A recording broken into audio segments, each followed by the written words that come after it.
Hello. Hello everyone. Can you hear me?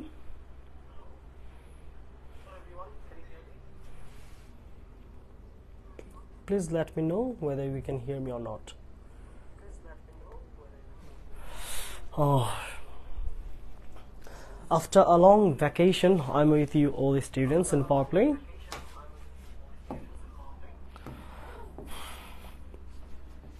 So how was your Eid? Eid কেমন কেটেছে তোমাদের জানাও ভাইকে। আচ্ছা, সাউন্ড শুনতে পাচ্ছ তাই তো? একটু জানাও আমাকে যে তোমাদের কোনো ইস্যু হচ্ছে কিনা, ক্লাস দেখতে এবং সাউন্ড শুনতে প্রবলেম হচ্ছে কিনা কোনো ধরনের। কারণ কোনো প্রবলেম থাকলে কিন্তু ক্লাস আগালেই সেটা লস হবে। ওকে, ইয়েস ভাইয়া, I can hear you. Okay, shop clear, fine.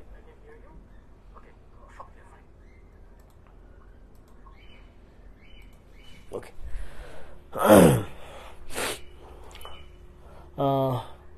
Acha. So, everyone, welcome you all in today's class.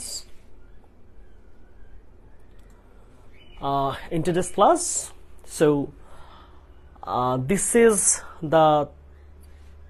is the first class after Eid vacation in English department, and I'm here with you, Manik Bhaiya, with the lecture of preposition, first part.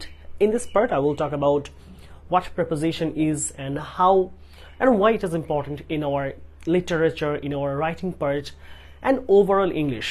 So, if we want to know English better, if we want to speak English better and want to have a better marks on English, we must know the better understanding of preposition, because preposition connects the words, connects the noun with another nouns in a sentence. So if you want to give a comprehensive meaning, a better understanding of a sentences, that time we need to use prepositions properly in proper places.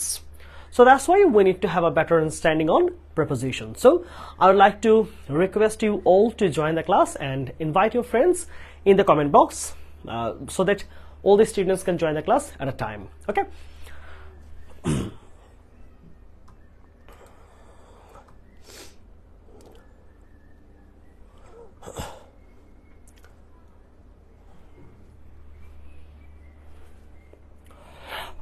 Okay, so let's start again. আমাদের সাথে almost around 300 students are joining the class right now. So it's a big amount. Okay, so let's start. Okay, no more talks. I'll start the class. So in today's class, we're going to talk about preposition. So first of all, we need to know what preposition is. Okay, চলো একটা উদাহরণ দিয়ে আমরা একটু বোঝার চেষ্টা করি যে preposition জিনিসটা আসলে কেন গুরুত্বপূর্ণ। ওকে, একটা ছোট্ট গল্প বলি। আমি কিছু বছর আগে when it was COVID time, quarantine time, I was teaching some students of class 7 or 8, right? I was free in my home. So যখন বাড়িতে ফ্রি ছিলাম, আমি কিছু শিক্ষার্থীকে পড়াতাম, ছোট ছেলে মেয়েদেরকে পড়াতাম। জাস্ট আমি জিজ্ঞেস করেছি যে তোমার স্কুল কোথায়, বা তুমি ইংলিশে বলো যে আমার স্কুল রাস্তার পাশে। সো বাংলাটা কি ছিল একটু শোনো। বাংলাটা ছিল হচ্ছে আমার স্কুল বা আমাদের স্কুল রাস্তার পাশে। ওকে, রাস্তার পাশে। So there was the sentence I gave the students. So এই জায়গায় শিক্ষার্থীর রিপ্লাইটা ছিল এরকম যে ও অ্যান্সার দিয়েছে এইভাবে যে my school is the road. Okay, is the road. তাহলে এখানে কথা কি হলো, আমাদের স্কুল তাহলে মাই স্কুল, আমাদের স্কুল তাই না, বা আমার স্কুল। ওকে, অথবা ধরো আমি এখানে আরো যদি সহজভাবে লিখি, কি দাঁড়ানো অর্থটা, আওয়ার স্কুল, আমাদের স্কুল, ফাইন। রাস্তার পাশে, তাহলে কি হলো, এটা রাস্তা আছে ইংলিশ দা রোড, আর যেহেতু প্রেজেন্ট টেন্স তাহলে ইজ দিলাম, কিন্তু কি হয়েছে, পাশে অর্থটাকে দিচ্ছে। এই সেন্টেন্সের মিনিং কি বলো তো দেখি। ছোট বাবু ছিল, এটা 6-7 ছিল, খুব বেশি প্যারার ব্যাপার না, আমি খুব হাসছি। ওকে সাথে নিয়ে অনেকে বোঝানোর চেষ্টা করছি যে হোয়াইট ইজ রং, কিন্তু ব্যাপার হচ্ছে আমি মোটামুটি 8-10 মিনিট ওকে বুঝাইছি, অনেক বুঝাইলাম জিনিসটা কি, কিন্তু দিন শেষে ও আসলে বুঝে নাই। ও 6 এ পড়ে, এত প্রিপোজিশন কি বুঝবে? তো তোমরা যেহেতু ইন্টারমিডিয়েটে পড়ো, তোমরা এইচএসসি শিক্ষার্থী, so you will have the understanding of this importance of preposition. আচ্ছা ঠিক আছে, ওকে চলো আমরা একটু কথা বলি এই বাক্যটার ভুল কোথায়। দেখো এখানে আমরা কি বলেছি, আমাদের স্কুল রাস্তার পাশে, তাই তো? ধরো এইটা হচ্ছে একটা রাস্তা, তাই না? ধরো এইটা হচ্ছে একটা রাস্তা গিয়েছে, একদম সোজা একটা মেইন রোড। তো এই রাস্তাটার পাশে হচ্ছে আমাদের স্কুলটা। ধরে নি এইটা হচ্ছে আমাদের স্কুলটা, কিন্তু এটা ছিল আমার প্রশ্ন, এটা হচ্ছে স্কুল ছিল, তাই তো? আর শিক্ষার্থী উত্তর দিয়েছে যে এই যে রাস্তাটা, our school is the road, এই যে রাস্তাটা দেখতেছেন এটাই আমাদের স্কুল। তো দুইটাকে এক হলো কখনো? আমি বলেছি রাস্তার পাশে স্কুল, ও বলতেছে রাস্তাটাই হলো স্কুল। তাহলে দেখো এখানে মিসিং কি বলো দেখি, তোমরা বলার চেষ্টা করো তো। এখানে একটা ওয়ার্ড জাস্ট মিসিং, এই একটা ওয়ার্ড মিসিং হওয়াতেই ওই শিক্ষার্থী উত্তর ভুল হয়ে গেল। বলো কোন ওয়ার্ডটা এখানে দিলে অর্থটা প্রপার হবে, দেখি তোমরা বুঝতে পারো কিনা, কতটুকু তোমাদের ধারণা আছে দেখি।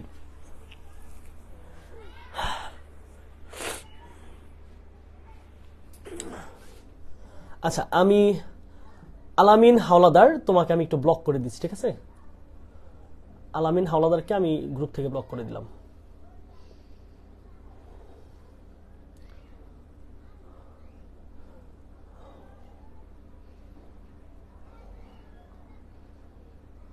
আলামিন হাওলাদারকে পাচ্ছি না কেন?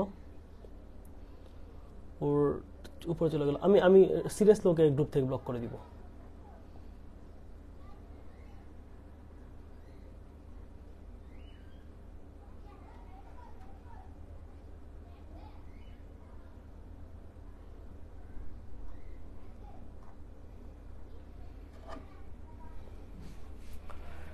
এই ধরনের কমেন্ট আমার কাছে করলে আমি তো পুরো ব্যান করে দিব গ্রুপ থেকে। কোথায় কি বলতে হবে, কি করতে হবে জানতে হবে, কিন্তু বয়স হয়েছে, তুমি কিন্তু এখন ছোট বাবু না, ঠিক আছে? ওকে, তাহলে এখানে ভুলটা কোথায় খেয়াল করো তো। এখানে বলছে যে আমাদের স্কুল হচ্ছে রাস্তাটার পাশে, তাই না? এখন আমার এখানে একটা প্রিপোজিশনের ভুল আছে। যদি আমি ওই প্রিপোজিশনটা না দেই তাহলে কি হচ্ছে, তাহলে এখন আমি যদি বলি our school is the road, এটার মিনিং হচ্ছে এই রাস্তাটাই হলো আমার স্কুল, যা আসলে না। তাহলে এখানে কি প্রয়োজন, মাই স্কুল বা our school is beside the road, right? অথবা বাই দ্য রোড, রাস্তার পাশে বলতে দুইটা অর্থ বলতে পারি। তাহলে এখানে কি দাঁড়ায়, বিসাইড দ্য রোড অথবা বাই দ্য রোড। তাহলে এই দুইটা অর্থের মিনিং হচ্ছে আমাদের স্কুলটা রাস্তাটার পাশে অবস্থিত। তাহলে এই দেখো ছোট্ট একটা শব্দ, এই যে শব্দটা সেটা কি, এই আওয়ার স্কুল নাউনটার সাথে এই রোডের সম্পর্ক স্থাপন করে। তাহলে নাউন কি করে, প্রিপোজিশন হচ্ছে একটা নাউনের সাথে বাক্যের অন্য নাউনের সম্পর্ক স্থাপন করে। এই যে সম্পর্ক স্থাপনের কাজটা কে করে, সেটা করে হচ্ছে প্রিপোজিশন। ওকে, এখন ক্লিয়ার? দেখো এই যে স্কুলটা আর রাস্তা দুইটা কিন্তু নাউন। দেখো আওয়ার স্কুল, এই স্কুলটা একটা নাউন, আর রাস্তা এটা একটা নাউন। তাহলে এই দুইটার সম্পর্কটা কোথায়, রাস্তার পাশে, রাস্তার উপরে, রাস্তার ডানে, রাস্তার বায়ে, রাস্তার সামনে, রাস্তার পিছনে, রাস্তার নিচে।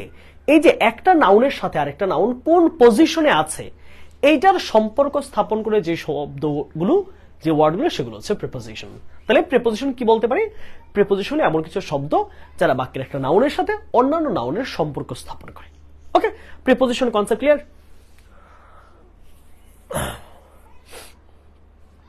ওকে, এই পর্যন্ত ক্লিয়ার হয়েছে? প্রিপোজিশনের বেসিক সেন্সটা কমপ্লিট হয়েছে কিনা? আমরা কিন্তু টু দ্য পয়েন্ট পড়াবো, খুব বেশি আলোচনা হবে না। অবশ্যই পড়ার জন্য যতটুকু গল্প অথবা যা যা প্রয়োজন তা দিব, যেন তোমার মনে থাকে বেশি। বাট আমার ক্লাসে অবশ্যই আমি কোনো ধরনের ভালগার জিনিসপত্র, অ্যাডাল্ট জিনিসপত্র, কথাবার্তা ক্লাসে অ্যালাউ করবো না। ওকে, ক্লিয়ার, রাইট?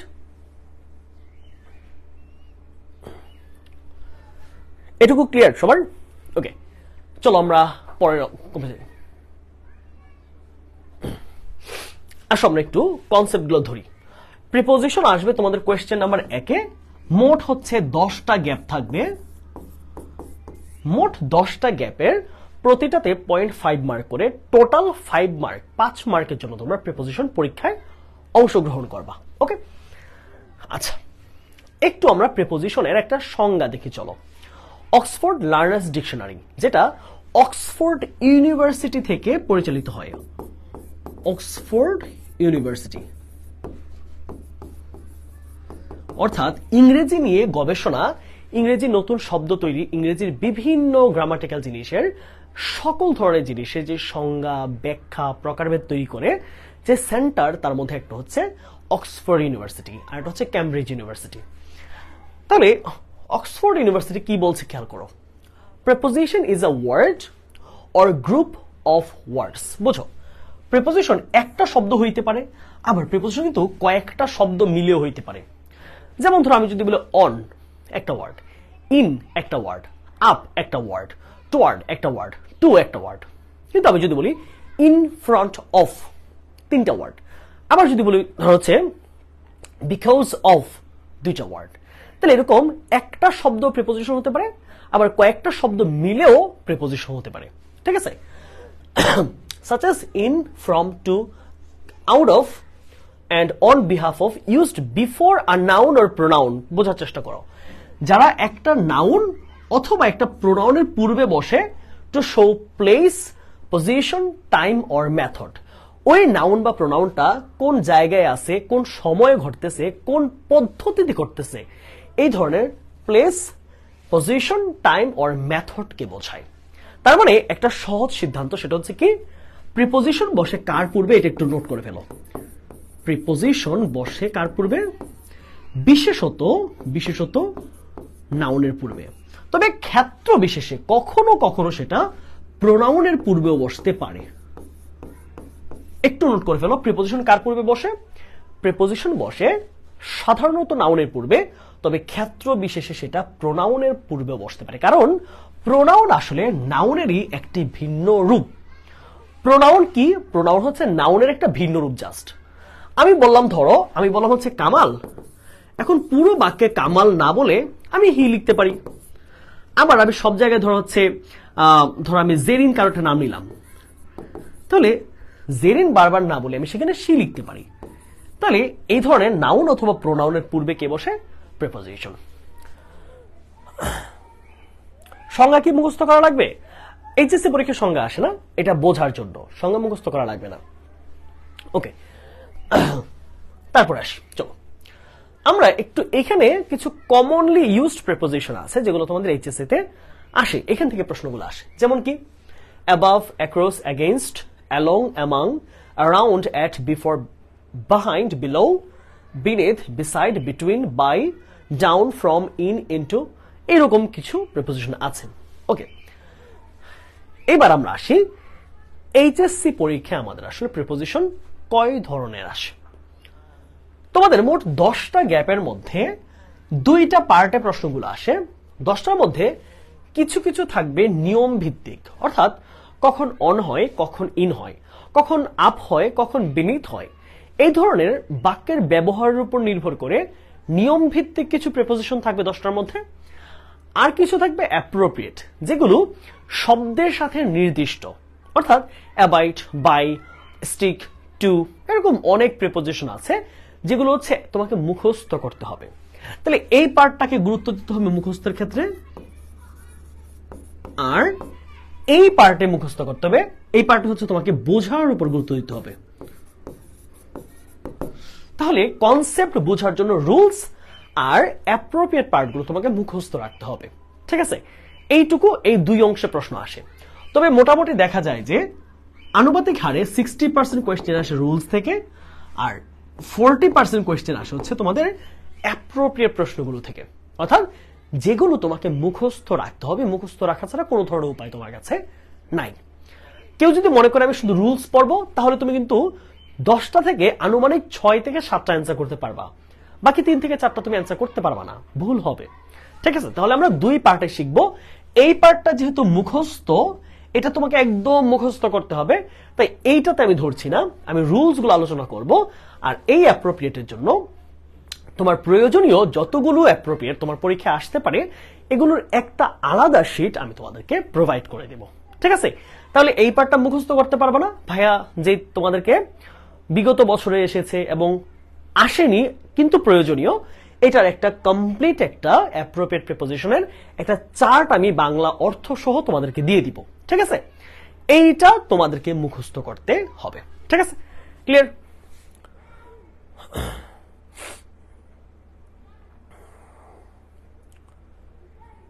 বুঝতে পেরেছো? এখানে তো খুব কম্প্রিহেন্সিভ ওয়েতে সকল রুলস সবকিছু লেখা আছে এবং সুন্দরভাবে বুঝিয়ে দিব আজকের ক্লাসে রুলস গুলো সব। শুধু তোমাকে কাজ দিচ্ছি ভাইয়া, এই যে অ্যাপ্রোপ্রিয়েট পার্টে তোমাদেরকে যে 3-4 পেজের একটা শীট দিব, ওই শীটটা কষ্ট করে একটু মুখস্থ করতে হবে। কিছু করার নাই, কিছু কিছু ক্ষেত্রে কষ্ট করে মুখস্থ করা লাগে, ঠিক আছে? 33টা মুখস্থ পারি মাত্র, আরো একটু লাগবে। হ্যাঁ হ্যাঁ, লেকচার শিট আসে না তো। হ্যাঁ, প্রতিটা ক্লাসের লেকচার শিট তো আমি দিয়ে দিই। আচ্ছা চলো আমরা এবার একটু অল রুলস অফ প্রিপোজিশন, প্রিপোজিশনের গুরুত্বপূর্ণ সবগুলো রুলস আমরা আজকে পড়া শুরু করি, চলো। আচ্ছা, একটা চার্ট দেখো, পজিশনস অফ প্লেস। আচ্ছা, প্রিপোজিশনে পজিশন ব্যাপারটা খুব গুরুত্বপূর্ণ। একটা জিনিস আরেকটা জিনিসের ঠিক কোন জায়গাটায় আছে, এই জায়গাটার উপর নির্ভর করে প্রিপোজিশন ভিন্ন ভিন্ন হতে পারে। আমি বলেছি অ্যাপ্রোপ্রিয়েট কিন্তু স্থানের পরিবর্তে বা ব্যক্তির পরিবর্তে চেঞ্জ হয় না, চেঞ্জ হয় কারা? রুলস অনুযায়ী যেগুলো বসে। তাহলে এখানে দেখা যায় কোন জায়গায় অন বসতেছে, আবার ঘুরে অন্য জায়গায় ইন হয়ে গেল, আবার অবস্থানের পরিবর্তে কোথাও আপ হয়ে গেল, কোথাও ডাউন হয়ে গেল। তাহলে এইটাকে আমরা বলছি যে পজিশনস, প্রিপোজিশনস অফ পজিশনস বা প্লেসেস। কোন জায়গায় থাকলে কি বলবো, সহজ কনসেপ্ট, একটু মনে রাখো, ঠিক আছে? এইখান থেকে এই কনসেপ্টটা বুঝলে অনেকগুলো অ্যান্সার নিজেরাই করতে পারবা। ওকে চলো আমরা একটু দেখি। প্রথম এই বলটার চিত্রটা দেখো, এই বলটার অবস্থান দেখো। এখানে দুইটা জিনিসের মধ্যে সম্পর্ক দিয়েছে, দুইটা নাউন। আমি বলেছি প্রিপোজিশন হচ্ছে একাধিক নাউনের মধ্যে সম্পর্ক স্থাপন করে। তাহলে এখানে দুইটা নাউনকে, একটা নাউন হচ্ছে বল, আরেকটা নাউন হচ্ছে বক্স, ঠিক আছে? এই দুইটার অবস্থান কি? বলটা হচ্ছে বক্সের ভিতরে আছে। তাহলে যখন একটা জিনিস আরেকটা জিনিসের ভিতরে থাকবে তাহলে প্রিপোজিশন হচ্ছে ইন। তাহলে কিভাবে লিখবো এই সেন্টেন্সটা? আমি কি লিখতে পারি দেখো তো, 1 নম্বর সেন্টেন্সটা, the ball is in the box, in the box. Clear? ঠিক আছে, বলটি বাক্সের ভিতরে আছে, the ball is in the box, বাক্সটার ভিতরের মধ্যে আছে। ওকে, সহজে এটা তোমরা সহজে বুঝতে পারো। ধরো আমি বললাম কি যে the water is in the bottle, right? কারণ পানিটা হচ্ছে বোতলটার ভিতরে আছে। তাহলে the water is in the bottle, অথবা the water is inside the bottle. এই জায়গায় ইনের জায়গায় তুমি চাইলে ইনসাইডও লিখতে পারবা। সবাই একটু নোট করে ফেলো তো দেখি। তাহলে এইখানে ইনের জায়গায় চাইলে আমরা কি লিখতে পারবো? ইনসাইড। ওকে, আচ্ছা আজকের ক্লাসটা একটু তোমাদেরকে, আজকের ক্লাসটা পুরো টাইমটা তোমরা, আমি আজকে বলে দিচ্ছি কিছু কথা শুরুতেই, পুরো ক্লাসটাতে প্রিপোজিশন চেষ্টা করব যতটা ইজিলি বোঝানো যায়, যত কম্প্রিহেন্সিভ বোঝানো যায়। তোমাদের জন্য এইচএসসি পরীক্ষায় প্রিপোজিশন নিয়ে যে ভয়টা কাজ করে, এটা যেন অ্যাটলিস্ট তোমার কেটে যায়। আমার ক্লাসের উদ্দেশ্য হচ্ছে আজকে এইটা। এটার জন্য আজকে পানি লাগুক, চা লাগুক, আমার আশেপাশে যা আছে সব এক্সাম্পল দিয়ে বোঝাবো, যতটুকু কম্প্রিহেন্সিভলি বোঝানো যায় ততটুকু উদাহরণ দিয়ে বোঝাবো। বাট তোমার কাজ হচ্ছে ক্লাসটার খুব কম্প্রিহেন্সিভ একটা নোট করবা। তুমি অনেকে নোট করো, আমি জানি তোমরা অনেক কলেজের অনেক মেধাবী শিক্ষার্থীরা আছো, তোমরা নোট করো, নোট করে পড়ো। এটা খুব ভালো একটা হ্যাবিট। নোট করে ওইটা ক্যাম স্ক্যানার দিয়ে স্ক্যান করে তোমরা হচ্ছে বন্দি বাসলার গ্রুপের মধ্যে আপলোড করবা। ওকে, এতটুকু কাজ আশা করি তোমরা করতে পারবে। ওকে চলো আমরা শুরু করি। তাহলে একটা জিনিস যখন আরেকটা জিনিসের ঠিক ভিতরে অবস্থিত, একটা জিনিসের ভিতরে যখন, তখন কি বসে? ইন অথবা ইনসাইড। তাহলে the ball is in the box, the ball is inside the box. Okay clear? প্রথমটা আশা করি ক্লিয়ার। আচ্ছা এখন আসি আমরা, এখানে কি আছে দেখো তো। দ্বিতীয় উদাহরণটা খেয়াল করো, এখানে কি আছে? অন অন কখন বসে? অন বসে যখন একটা মেঝের উপরে আরেকটা জিনিস লেগে থাকে, একটা জিনিসের উপর যখন আরেকটা জিনিস লেগে আছে। কেমন? ধরো যে the pen is on my hand, এখানে কি হইল যে আমার হাতের সাথে কিন্তু ফাঁকা অবস্থায় নাই। যদি ফাঁকা থাকে তখন কি হবে? The pen is above my hand, অথবা the pen is over my hand. দেখো পার্থক্যটা কি? অ্যাবাভ কখন বসে? যখন ওই বস্তুটা তার উপরে স্থির অবস্থায় আছে, সোজা বরাবর স্থির। আর যখন যেটা স্থির না, চলমান, দ্য পেন ইজ অথবা the plane is flying over me, প্লেনটা আমার উপর দিয়ে উড়ে যাচ্ছে, এটা চলমান অবস্থায় আছে। তাহলে স্থির বস্তু উপরে থাকলে অ্যাবাভ, আর চলমান অবস্থায় থাকলে হচ্ছে ওভার। ওকে, এই পর্যন্ত ক্লিয়ার? তাহলে ক্লিয়ার হও, বুঝো আরেকবার। যদি কোনো একটা বস্তু কোনো তলের উপর লেগে থাকে, অন, ওকে, তাহলে কি? The pan is on my hand. আচ্ছা, এখন যদি আমি বলি ধরো রিমোটটা আমার হাতের উপরে, তাহলে ইংলিশটা কি হবে বলো তো দেখি, তোমরা একটু কমেন্টে জানাও তো। রিমোটটা আমার হাতের উপরে, হ্যাঁ, আমার ক্লাসগুলো একটু অফলাইনের মতো হবে, ঠিক আছে? অর্থাৎ অফলাইনে যেমন শিক্ষক তোমাকে সামনে দাঁড়িয়ে পড়াবে, উদাহরণ জিজ্ঞেস করবে, তুমি রিপ্লাই দিবা, ঠিক এমন হবে ব্যাপারটা। আমি এখানে বোঝাচ্ছি, তুমি এখানে রিপ্লাই দিবা কমেন্টে। তাহলে আমি যদি বলি যে রিমোটটি আমার হাতের উপরে আছে, ইংলিশ কি দাঁড়াবে এটার বলো তো কি? The remote is on my hand. Good, fine, রিমোটটি আমার হাতের উপরে আছে। তাহলে আমি যদি বলি যে কলমটি রিমোটটির উপরে আছে, তাহলে ইংলিশ কি দাঁড়াবে বলো? কলমটি রিমোটটির উপরে আছে। The fan is on the remote, the fan is on the remote. এই কলমটি, fan is on the remote, the remote is on the fan. বুঝে গেল? তাহলে যে যার উপরে আছে ওই বলবা। আচ্ছা, 3 নাম্বার আসি, আন্ডার। আন্ডার কোনো কিছুর নিচে লেগে থাকা বোঝাতে। যেমন the fan is under my hand, the fan is under my hand, আমার হাতের সাথে দেখো নিচে লেগে আছে। তাহলে হাত যদি বলি the hand is on the pen, কারণ কি? কলমের উপরে লেগে আছে হাত, আর হাতের নিচে লেগে আছে কলম, তাহলে কি বলবো? The pen is under the hand. বুঝে গেল? আবার ধরো আমি বললাম কি, ধরো আমি এইভাবে বললাম, ধরো এখানে চিন্তা করো, এখানে কি আছে? তো কি দেখতে পাচ্ছ? একটা মাউস, একটা মাউস প্যাড। আমি কি বলবো? মাউসটা আছে মাউস প্যাডের উপরে, তাহলে কি? মাউস উপরে আছে। The mouse is on the pad, মাউসটা প্যাডের উপরে। উল্টিয়ে বললে the pad is under the mouse, the pad is under the mouse, এই প্যাডটা মাউসটার নিচে আছে এবং লেগে থাকা বোঝাচ্ছে। ক্লিয়ার? ওকে, ক্লিয়ার সবকিছু? Yes, the pan is under the hand. Okay, fine, তাহলে এই পর্যন্ত আশা করি ক্লিয়ার। আচ্ছা, নেক্সট টু, কোনো কিছুর নিকটে, কোনো কিছুর পরে। তাই আমি বললাম কি যে ধরো এখানে আমার একটা ব্যাগ আছে, the bag is next to me, the bag is next to me, ব্যাগটা আমার পরেই আছে। অথবা বললাম যে Farhan is sitting next to Zaman, Farhan জামানের পরে বসেছে, জামানের একটু পরে। অর্থাৎ যখন তুমি কাউন্ট করতেছো 1 2 3 4 করে, 3-এর পরে 4, তাহলে ফারহানের পরে জামান, তাহলে একটার নিকটে কেউ যদি বসে তাহলে কি হবে? Next to. Okay, January is next to February, জানুয়ারি ফেব্রুয়ারির কাছাকাছি। বুঝে গেল? ওকে, তাহলে আমি কি বলবো? যে the ball is next to the box. এটা ইংলিশটা কি হবে বলতো? এটা কি? এটা ইংলিশটা কি হবে? এটা ইংলিশটা আমরা পাচ্ছি the ball is next to the box. তাহলে বলটি বাক্সটার ঠিক পরেই আছে, বলটি বাক্সটার ঠিক পরেই আছে। ওকে,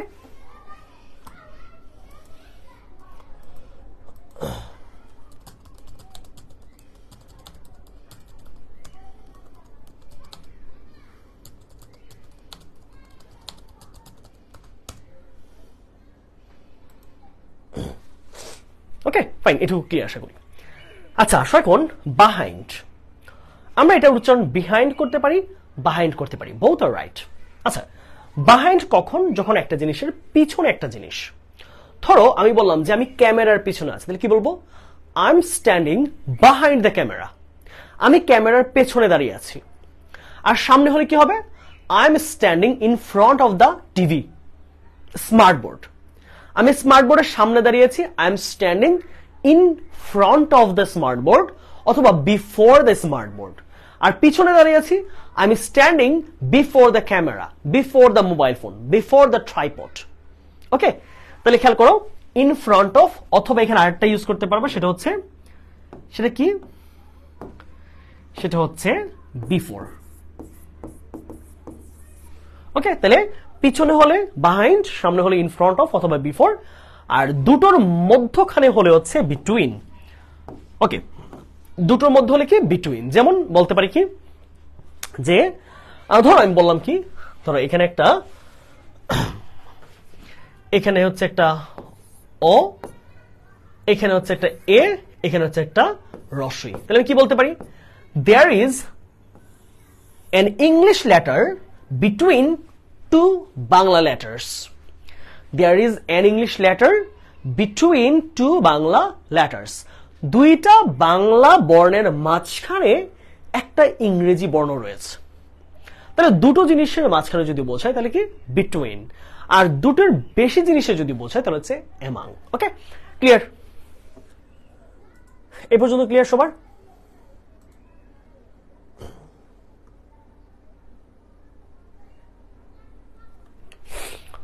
একটু পার্টিসিপেট করবা। হ্যাঁ, পার্টিসিপেশনটা আমি চাই, তোমরা যেন পার্টিসিপেট করো ক্লাসে। তোমরা বুঝতে পারছো কিনা আদতে আমি যে এফোর্ট দিচ্ছি, আমি যেভাবে বোঝানোর চেষ্টা করছি, সেটা আদতে তোমার কাছে উপযোগী কিনা। এটা যদি না বুঝি তাহলে আমার এফোর্টটাও বৃথা যাবে, সময়টাও বৃথা যাবে, তোমাদের সময়টাও বৃথা যাবে, তাই না? ক্লিয়ার ভাইয়া? ফাইন, ওকে, ক্লিয়ার। চলো এবার আসি আমরা একটু প্রেপোজিশনগুলোর ব্যবহারে। আচ্ছা, প্রতিটা টপিকের সাথে একটা ছবি দিয়েছি জিনিসটাকে একটু সহজবোধ্য করার জন্য। ওকে, আসো একটু আমরা এখানে দেখি কি বলেছে। আমরা প্রথমে দেখি অফের ব্যবহারটা কিরকম হয়। অফের বাংলা অর্থটা সাধারণত র বা এর অর্থ দেয়। তোমরা ষষ্ঠী তৎপুরুষ সমাস চিনো? ষষ্ঠী বিভক্তি। হ্যাঁ, কি বলে এটাকে? ওই যে প্রথমা, দ্বিতীয়া, তৃতীয়া, চতুর্থী, পঞ্চমী, ষষ্ঠী, সপ্তমী, এরকম আছে না? ষষ্ঠী বিভক্তি। ধরো ষষ্ঠী বিভক্তি কি? সে হচ্ছে র আর এর। র এবং এর অর্থ দেয় কে? অফ। বাংলায় খুব সহজে মনে রাখো, ষষ্ঠী বিভক্তি যে র আর এর আছে এটার মিনিং দেখে অফের মিনিং দেয়। ওকে,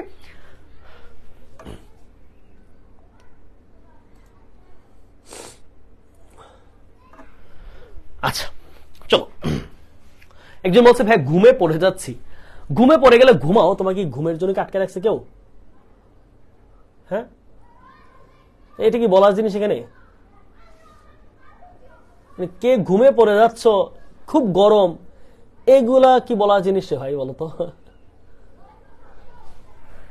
তুমি ঘুমে পড়ে যাচ্ছ, কার ঘুম পাইছে, এটা কি মানে গরম লাগতেছে, এটা কি ক্লাসে বলার ব্যাপার? হ্যাঁ, তুমি ধরো আমার কাছে অফলাইনে পড়তা, হ্যাঁ আমার ক্লাসের সামনে পড়তা, তো তুমি কি আমাকে বলতা ভাইয়া ঘুমে পড়ে যাইতেছি, আমি পড়াইতেছি, তুমি মাঝখানে কি বলতেছো ভাইয়া ঘুমে পড়ে যাইতেছি, ভাইয়া গরম লাগতেছে, এইটা কেমন কথা রে ভাই? এখন গরম লাগলে আমার সমাধান কি? আমি তোমার কি সমাধান দিব? তুমি ঘুমে পড়ে যাচ্ছ, এখন আমি এটা কি সমাধান দিব? প্রিপোজিশনের সাথে ঘুমে পড়ে যাওয়ার সমাধান কি? ঘুমে পড়ে গেলে ঘুমাও, তুমি রেকর্ড ক্লাস করে নিবা রাতে, কোনো সমস্যা নাই।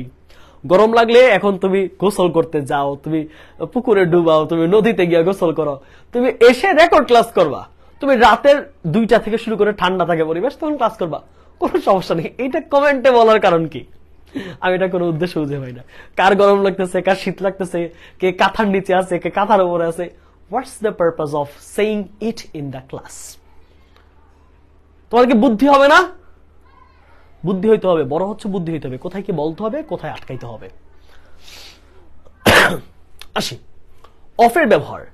অফ আমাদের ষষ্ঠী বিভক্তি, বাংলায় অর্থ দেয় কি? র আর এর অর্থ দেয় র এর। যেমন বললাম the students of power play, তাহলে বাংলা কি দাঁড়াবে?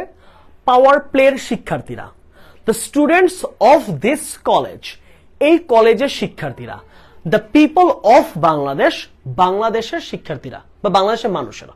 ওকে, আচ্ছা দেখো আমরা যখন কারো অধিকার বোঝাই তখন আমরা অফ ব্যবহার করি। কারো অধিকারে আছে, এই কলমটা আমার অধিকারে, এই সম্পত্তিটা ওই দুই ভাইয়ের অধিকারে, এই পুতুলটা ভাই বোনদের অধিকারে আছে, এই বাড়িটা ওই দুইজন মালিকের অধিকারে আছে, তাহলে কারো অধিকারে বোঝাতে অফ।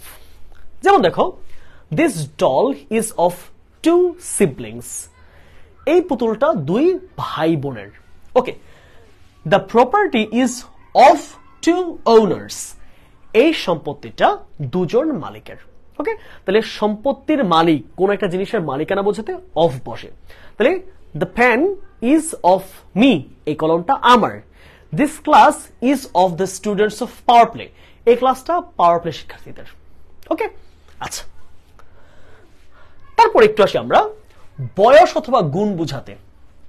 একটা মানুষের গুণ অথবা একটা মানুষ কত বছর বয়স, তার এই মুহূর্তে বয়সটা কত, এই জিনিসটা বোঝাতেও আমরা অফ ব্যবহার করি। যেমন ঋতু ইজ অফ 18 ইয়ার্স, ঋতু 18 বছরের একটা মেয়ে।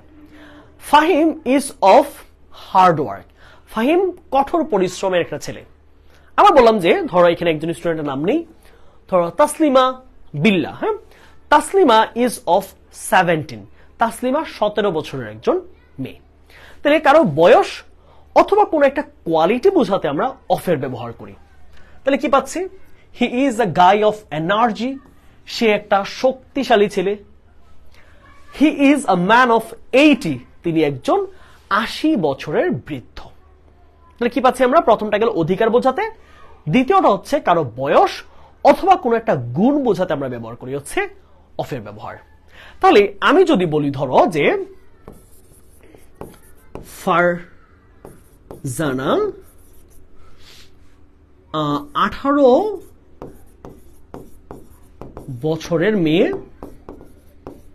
তাহলে ইংলিশ কি হবে বলতো? এটা ইংলিশ করো তো সবাই। ফারহানা 18 বছরের মেয়ে, এটা ইংলিশ করো।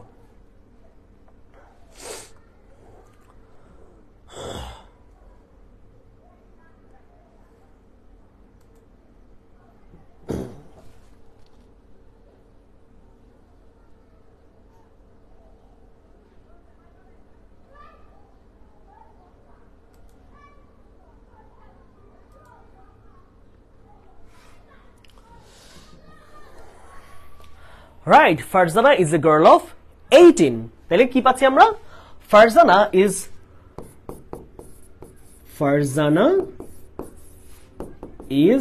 A girl of 18। এভাবে লিখতে পারো, গার্ল ছাড়া লিখলেও চলবে, কারণ ফারজানা একটা মেয়ে, সেটা দেখলে বোঝা যায়। ফারজানা ইজ অফ 18, এইটা বললে উত্তরটা সঠিক। ঠিক আছে, ফারজানা ইজ অফ 18, এটা বললেও বোঝায় যে ফারজানার বয়স আসলে 18 বছর। ওকে, ক্লিয়ার। আসি আমরা উইদাউট এর ব্যবহার। উইদাউট তো আমরা জানি যে উইদাউট শব্দের অর্থ কি, ছাড়া, ব্যতীত কোনো একটা জিনিস না হলে, এই অবস্থা বোঝায়। কি, ছাড়া, ব্যতীত অথবা না হলে। তাকে না হলে আমরা এটা করতে পারবো না, we can not do it without him. দেখো আমরা সহজে বলি যে তাকে না হলে, তাকে না হলে আমরা এটি করতে পারবো না, আমরা এটি করতে পারবো না। দেখি তো ইংলিশ করো তো, দেখি তোমরা কতজন এটাকে ইংলিশ করতে পারো। সহজ জিনিস, একদম ইজি, সহজ একটা প্রিপোজিশনের ব্যবহার, আশা করি সবাই পারবা। তাকে না হলে আমরা এটি করতে পারবো না, এখানে একটা মোডাল ভার্বের ব্যবহার আছে, পারবো না। হ্যাঁ, দেখি করো তোমরা। We can't do it without him, right? Good, Onimesh. We cannot do this work without him. Fine. We can't do it without him. Good, good. তারপর হচ্ছে Ashiq Uzzaman, without him we cannot do it. Fine, good. দেখো কতগুলো answer আসলো, কত different answer আসতেছে তোমাদের মধ্যে থেকে। তাহলে আমি এটাকে কি করতে পারি সহজেই, সাবজেক্টটাকে, এখানে সাবজেক্টটাকে আমরা এটি করতে পারবো না, আমরা, তাহলে উই করতে পারবো না, তাহলে কান্ট, উই কান্ট অথবা উই ক্যান নট, দুইটা ইউজ করতে পারো। তবে কান্ট হচ্ছে আমরা বেশিরভাগ স্পিকিং এ ব্যবহার করব, ইনফর্মাল ইউজে। ফর্মালি আমরা আসলে ক্যান নট ইউজ করব। উই ক্যান নট, মাঝখানে স্পেস নাই, we can not do it without him, without him, আমরা তাকে ছাড়া এটি করতে পারবো না। ঠিক আছে, আচ্ছা তাহলে এখানে দেখো এক্সাম্পল গুলো। We all went to Cox's বাজার এক্সেপ্ট ফারহান। তাহলে উইদাউট এর জায়গায় আরেকটা সুন্দর প্রিপোজিশন বসে, সে হচ্ছে এক্সেপ্ট। উচ্চারণটা কিন্তু অ্যাকসেপ্ট না, এক্সেপ্ট, এক্সেপ্ট, এক্সেপ্ট, ছাড়া, ব্যতীত। ওকে, তাহলে কি দেখো, we all went to Cox's বাজার এক্সেপ্ট ফারহান। ফারহানকে ছাড়া আমরা সবাই কক্সবাজার গিয়েছিলাম। তাহলে কি ফারহানকে ছাড়া, বাংলাটা কি দিচ্ছে, ফারহানকে ছাড়া, ফারহানকে ছাড়া। আর এখানে কি দেখো, none can solve this math without Einstein. আইনস্টাইনকে ছাড়া এই ম্যাথ কেউ সলভ করতে পারবে না। তাহলে আইনস্টাইনকে ছাড়া, এক্সেপ্ট আইনস্টাইন, উইদাউট আইনস্টাইন। ওকে, আচ্ছা তাহলে উইদাউট এর ব্যবহারটা খুব কঠিন না, সহজ সরল জিনিসপত্র। আচ্ছা আসি আমরা ফ্রম এর ব্যবহারটা একটু দেখো। ফ্রম, ফ্রম বেশ জটিল জিনিস একটা, ফ্রম এর ব্যবহার বেশ গুরুত্বপূর্ণ। খেয়াল করো, আমরা সাধারণত কারো কোনো উৎসস্থল বোঝাতে ফ্রম ব্যবহার করি। তো আমি বললাম যে I am from that village, I am from Dhaka, I am from Comilla, I am from London. তাহলে যখন কারো একটা স্থান বোঝায়, কারো একটা উৎসস্থল বোঝায়, আমরা ফ্রম ব্যবহার করি। ফ্রমের আরেকটা খুব গুরুত্বপূর্ণ ব্যবহার আছে, খেয়াল করো। ধরো দুইটা পজিশন, হ্যাঁ, এইখানে হচ্ছে একটা বিন্দু, এটা হচ্ছে একটা স্টার্ট বিন্দু। ধরো এই বিন্দু থেকে একজন মানুষ যাত্রা শুরু করে, হাঁটা শুরু করলো, দৌড়ানো শুরু করলো, বা কোথাও একটা গেল, বা একটা কোনো মেসেজ এখান থেকে ওইখানে পাঠালো। তো এইখান থেকে যে এই বিন্দু পর্যন্ত মেসেজটাকে পাঠিয়েছে, তাহলে এটাকে আমরা কি বলি, starting point, right? Starting point.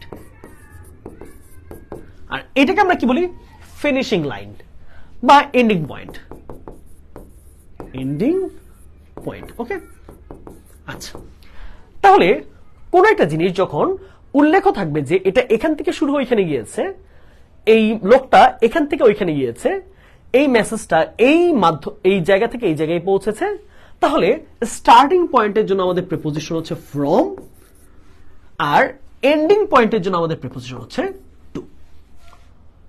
বুঝাইতে পারলাম আমি? বলতো আমি একটু ডিফারেন্ট কালার দিয়ে লিখি, তাহলে মনে হয় জিনিসটা একটু স্পষ্ট চোখে পড়বে। আমি কি বুঝাইতে পারলাম? স্টার্টিং পয়েন্ট কি হবে, ফ্রম, আর এন্ডিং পয়েন্ট কি হবে, টু। যেমন ধরো আমি যদি বলি যে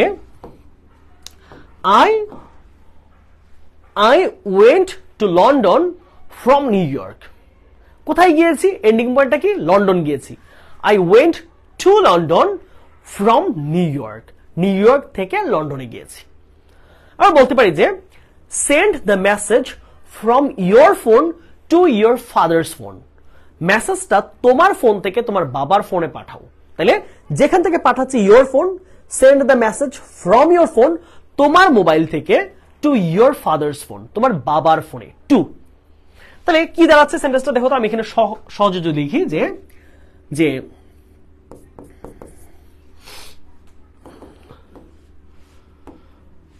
send this message from your phone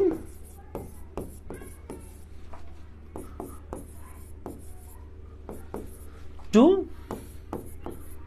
your father's phone. Father's phone. তাহলে স্টার্টিং পয়েন্ট ছিল তোমার ফোন থেকে মেসেজটা যাবে, তোমার বাবার ফোনে হচ্ছে টু হবে। ওকে, আচ্ছা খেয়াল করো, হতে বা থেকে বোঝাতে সাধারণ অর্থ, the talented musician came from new York. এই মেধাবী সঙ্গীত শিল্পীটি নিউ ইয়র্ক থেকে এসেছেন। The intellectual scholar arrived from Oxford. এই মেধাবী স্কলার, খুব বিশেষজ্ঞ ব্যক্তিটি কোথা থেকে এসেছেন, অক্সফোর্ড থেকে। তাহলে বাংলায় যখন আমাদের থেকে অর্থ দিবে তাহলে কি হবে, ফ্রম। আরেকটা ক্ষেত্রে বসে কি, যখন একটা জিনিস আরেক জায়গায় রূপান্তরিত হয়, আরেক জায়গায় যায়, তাহলে শুরুর পয়েন্টটা হচ্ছে ফ্রম, শেষের পয়েন্টটা হচ্ছে টু। ওকে, ফ্রম কি ক্লিয়ার? সবাই একটু জানো তো।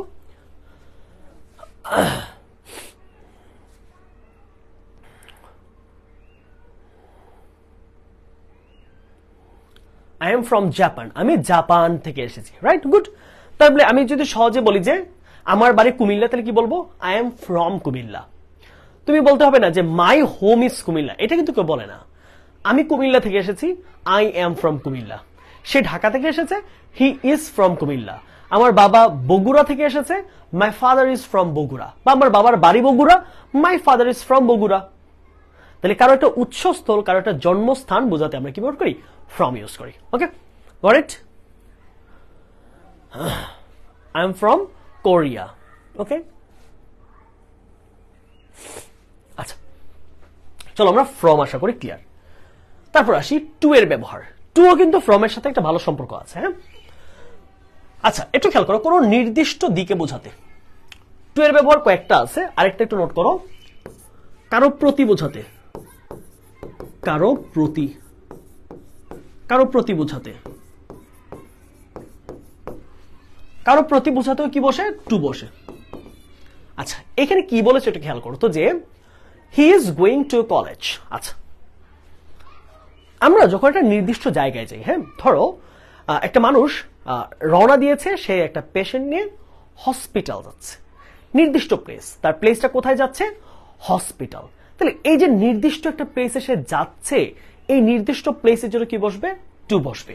তাই আমি বলতে পারি কি, যে এই ছেলেটা দেখো ব্যাগ কাঁধে, তার মানে সে স্কুলেই যাচ্ছে। তাহলে কি বলবো?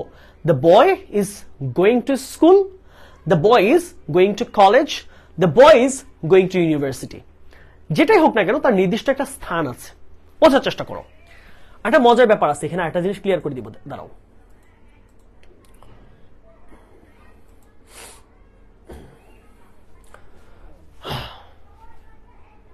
আচ্ছা, তাহলে ধরো এখানে একটা সহজ ব্যাপার, তোমরা অনেক জায়গায় একটা কনফিউশন হয়, সেটা হচ্ছে ভাইয়া টু আর টুয়ার্ড এর মধ্যে পার্থক্য কোথায়? খেয়াল করো, টু আর টুয়ার্ডস এর মধ্যে আসলে পার্থক্যটা কোন জায়গায়?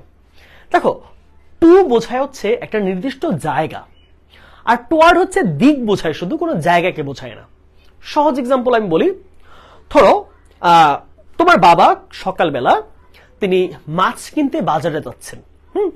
তাহলে এই হচ্ছে তোমার বাবার স্টার্টিং পয়েন্ট। ধরো তোমার বাবা এখান থেকে যাচ্ছে, ইউর ফাদার। এখন এইখানে হচ্ছে ফিশ মার্কেট। ওকে, এই জায়গাটা কি? এটা হচ্ছে ফিশ মার্কেট। ওকে, ধরো এটা হচ্ছে আমাদের মাছ বাজার। বোঝার চেষ্টা করো, কনসেপ্টটা বোঝো, তুমি যে কোনো জায়গায় ইউজ করতে পারবা। তাহলে এই জায়গায় হচ্ছে মাছের বাজারটা, হ্যাঁ? তাহলে এটা হচ্ছে ফিশ মার্কেট, আর এখানে হচ্ছে তোমার কলেজ। এই যাওয়ার পথে এই বরাবর হচ্ছে তোমার কলেজ, পার হয়ে এরপরে হচ্ছে তোমাদের বাজারে যেতে হয়, এটা হচ্ছে কলেজ। ওকে, আচ্ছা, এখন বলো তো তোমার বাবা কই যাচ্ছে? তোমার বাবা কলেজে যাচ্ছে না, তোমার বাবার নির্দিষ্ট গন্তব্যটা কোথায়? গন্তব্য যেখানে, সেটা হচ্ছে টু। দেখো, কোন নির্দিষ্ট দিকে, নির্দিষ্ট দিক না বলে লিখো যে কোন নির্দিষ্ট স্থানে, কোন নির্দিষ্ট স্থান বোঝাতে। ওকে, আচ্ছা, তাহলে তোমার বাবার গন্তব্য কোথায়? বাবার গন্তব্য কি? কলেজ? বলো, তোমরা রিপ্লাই দাও, আমি চাই তোমরা বুঝে বুঝে সলভ করো। হ্যাঁ, আমার সামনে হচ্ছে ল্যাপটপ, ল্যাপটপে কমেন্ট আসলে মাঝে মাঝে হচ্ছে মেসেঞ্জারে অনেকে নক দেয়, কমেন্টটা দেখা যায় না। আর কমেন্ট ধরো মেসেঞ্জারের অপশনটা একটু চেঞ্জ করতে হবে, যেন ক্লাস চলাকালীন কেউ যেন মেসেজ দিল যেন সেটা শো না করে। আমি আশা করি, আমি বিশ্বাস করি তোমরা খুবই ব্রিলিয়েন্ট স্টুডেন্ট, তোমরা খুবই ভদ্র নম্র শিক্ষার্থী। সো এই জিনিসটা বজায় রাখবা, যে শিক্ষার্থী হিসেবে যে কোয়ালিটি, যে গুণাবলী, যে বৈশিষ্ট্য মনুষ্যত্ব তোমাদের থাকা উচিত, এটা যেন তোমাদের বজায় থাকে। ক্লাসে যেন অপ্রয়োজনীয় আলোচনা, অপ্রয়োজনীয় বিষয় যেন ক্লাসের মনোযোগকে নষ্ট না করে তোমাদের এবং আমার। আমি কখনোই চাই না আমার সময় এমন জায়গায় যাক, এমন কাউকে আমি পড়াই যারা আসলে শিক্ষার মর্ম বুঝে না।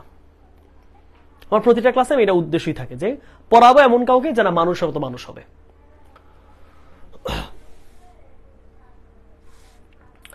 I am going to market into the college. আচ্ছা, ওকে, মার্কেট।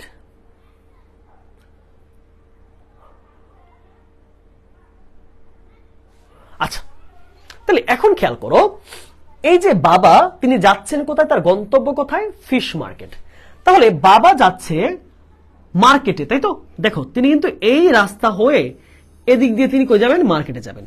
তাহলে এই যে গন্তব্য, তাহলে এই বাক্যটাকে দুই ভাবে লেখা যায়। বাবা মাছ বাজারে যাচ্ছেন, আবার বাবা কলেজের দিকে যাচ্ছেন। তাহলে কলেজে কি বাবা যাচ্ছেন? বাবা কি কলেজে পড়াশোনা করে, অথবা বাবা কি কলেজে কোনো কাজে যাচ্ছেন? না। তাহলে কোন একটা জিনিসের দিকে যাচ্ছে, কিন্তু ওই জায়গাটায় তিনি থামবেন না, ওই জায়গাটা তার গন্তব্য না। তাহলে কি? শুধু টুয়ার্ডস। আর যেখানে তিনি থামবেন, যেটা তার গন্তব্য, এটা হচ্ছে টু। ওকে, তাহলে এই বাক্যটাকে আমরা দুই ভাবে লিখতে পারি, খেয়াল করো। এক নম্বর সেন্টেন্স হচ্ছে father is going two fish market. Fish market, এখানে দাবি ইউজ করতে পারো যেহেতু মার্কেটটা নির্দিষ্ট।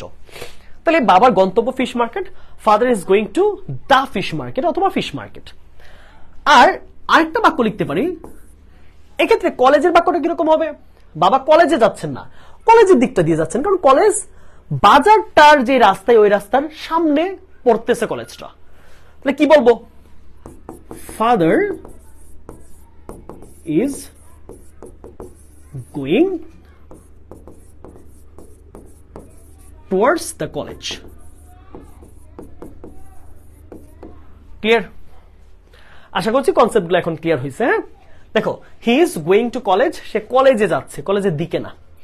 যদি বলতাম he is going towards college, তাহলে সে কলেজের দিকে যাইতেছে, কলেজে কোনো কাজ নাই। হয়তো কলেজ দিয়ে গিয়ে ওখানে মাঠে খেলবে, কলেজের পাশে দিয়ে গিয়ে পুকুরে হাড্ডা মারবে, কলেজের পাশে দিয়ে গিয়ে দোকানে গিয়ে চা খাবে, কিন্তু কলেজে সে থামবে না, জাস্ট কলেজের দিকে যাইতেছে, কলেজে কোনো কাজ নাই।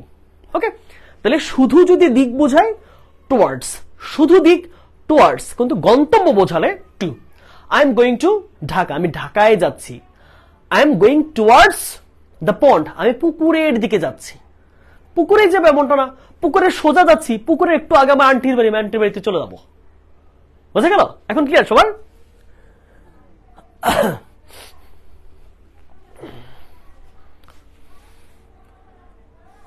ওকে, আসি আমরা এই জায়গাটা আমাদের ক্লিয়ার। তাহলে কারো কারো প্রতি বোঝাতে টু বসে, এই ব্যাপারটা একটু বুঝে নাও। কারো প্রতি কখন বোঝায়? যেমন ধরো, I have no respect to him, তার প্রতি আমার কোনো সম্মান মর্যাদা নেই। কারো প্রতি বোঝায়, তাহলে কি? I have no respect to him, তার প্রতি আমার কোনো সম্মান নেই। ওকে, তাহলে কারো প্রতি বোঝালে কি হবে? টু বসবে। ওকে, আশা করছি এই পর্যন্ত ক্লিয়ার। ওকে, আসুন আমরা টু এর আরো একটা ব্যবহার দেখি। পর্যন্ত বোঝাতে আমরা টু বসাই। পর্যন্ত ধরো কি? একটা মাত্রা পর্যন্ত, দিনের এতটা পর্যন্ত, বোতলের এতটা পর্যন্ত, সময়ের এতটা পর্যন্ত। একটা সময়ের একটা মানে আপার যে স্ট্যান্ডটা, আপার স্ট্যান্ডটা, আমরা রাত 10টা পর্যন্ত পড়াশোনা করব। তাহলে কি? একটা কাজ শেষ হওয়ার যে মাত্রাটা, এই মাত্রাটাকে আমরা হচ্ছে টু দিয়ে বোঝাতে পারি। যেমন কি বলতে পারি? যেমন দেখো, এখানে যদি ফ্রমের সাথে একটা সম্পর্ক আছে। দে টয়েল, টয়েল মানে হচ্ছে পরিশ্রম করা। They toil tirelessly from sunrise to sunset, তারা একদম সূর্য উদয় থেকে শুরু করে সূর্য অস্ত পর্যন্ত তারা কাজ করে, কঠোর পরিশ্রম করে। হ্যাঁ, শ্রমিক যারা আছে, দেখো শ্রমিক ভাইয়েরা যারা আছে, রিক্সা চালায় বা যারা কঠোর পরিশ্রমে কাজ করে, একদম ভোরবেলা বের হয় বা সকালে বের হয় রিক্সা নিয়ে, সিএনজি নিয়ে, অটো নিয়ে, রাত 9টা 10টা 11টা পর্যন্ত সে কাজ করে। তাহলে কি বলতে পারি? যেমন ধরো, যদি কারো বাবা ধরো হচ্ছে কৃষি কাজ করে, তাহলে কি বলবো? My father work hard in the field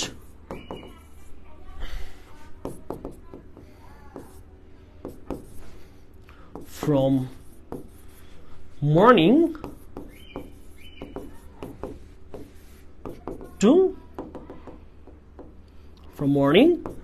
to evening. Okay, অথবা আমরা যদি বলতে পারি যে Saima will study from 9 p.m. to 2 a.m. Saima রাত 9টা থেকে রাত 2টো পর্যন্ত পড়াশোনা করবে। ওকে, সবাই clear?